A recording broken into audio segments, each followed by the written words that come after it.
ప్రధాని మోదీ పాలనలో ఉపాధి లేక యువత సతమతమవుతోందన్నారు. లోక్సభలో విపక్ష నేత రాహుల్ గాంధీ హర్యానా యువత డంకీలుగా మారడానికి బీజేపీ విధానాలే కారణమన్నారు. కాంగ్రెస్ ప్రభుత్వం రాగానే ఉద్యోగ అవకాశాలు కల్పిస్తామన్నారు. కర్ణాటకలో ప్రభుత్వాన్ని కూల్చేందుకు బీజేపీ జేడీయూ కుట్ర చేశాయన్నారు సీఎం సిద్దరామయ్య. ఎన్ని కుట్రలు చేసినా సీఎం పదవికి రాజీనామా చేయనున్నారు.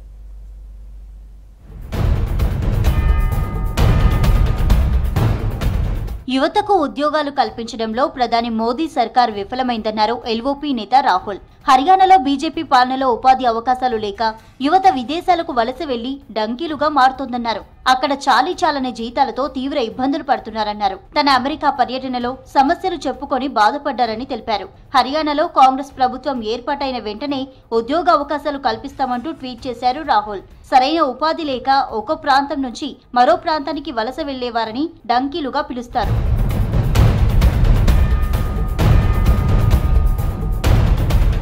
హర్యానాలో నిరుద్యోగం పెరగడానికి బీజేపీయే కారణమన్నారు కాంగ్రెస్ అగ్రనేత ప్రియాంక గాంధీ. రాష్ట్రంలో 1,80,000 ప్రభుత్వ ఉద్యోగాలు ఖాళీగా ఉన్నాయన్నారు. కాంగ్రెస్ ప్రభుత్వం ఏర్పడగానే 2 లక్షల ఉద్యోగాలు భర్తీ చేస్తామన్నారు. హర్యానా వలసలను ఆపి రాష్ట్రాన్ని ప్రగతి పదంలో నడిపిస్తామన్నారు Priyanka Gandhi.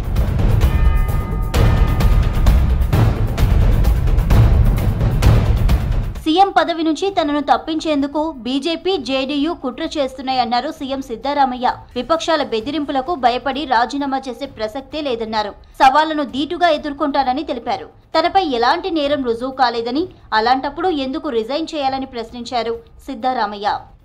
After go through the judgement I will discuss with the legal experts and also with the my cabinet colleagues and party and also with the High Command. What action to be taken legally to be spelled out. So BJP is trying to dislodge our government through money power and also through Operation Kamala, but they could not succeed. Karnataka CM పదవికి సిద్దరామయ్య ఎట్టి పరిస్థితుల్లో రాజీనామా చేయరన్నారు ఆ రాష్ట్ర deputy CM DK Shivakumar.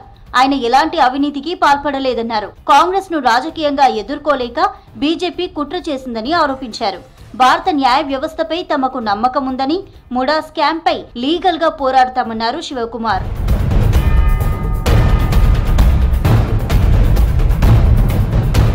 Haryana assembly ఎన్నికల్లో కాంగ్రెస్ విజయం ఖాయమన్నారు ఆ రాష్ట్ర కాంగ్రెస్ నేత భూపేందర్ సింగ్ హుడా. పార్టీ కార్యకర్తలు, నాయకులు కష్టపడి పనిచేస్తున్నారని చెప్పారు. రాష్ట్రంలో బీజేపీ పాలనపై ప్రజల్లో తీవ్ర వ్యతిరేకత ఉందన్నారు భూపేందర్ సింగ్ హుడా.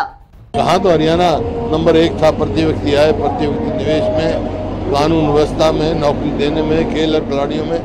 कहाँ आज बेरोजगारी में नंबर 1 है. आज असुरक्षा कोई अपने आप को सुरक्षित महसूस नहीं करता. हाँ बिल्कुल अपनी उपलब्धि में मांग रहे तो लोगों ने तोड़ के देख लिया हमारी कांग्रेस की सरकार की 10 साल की उपलब्धियां.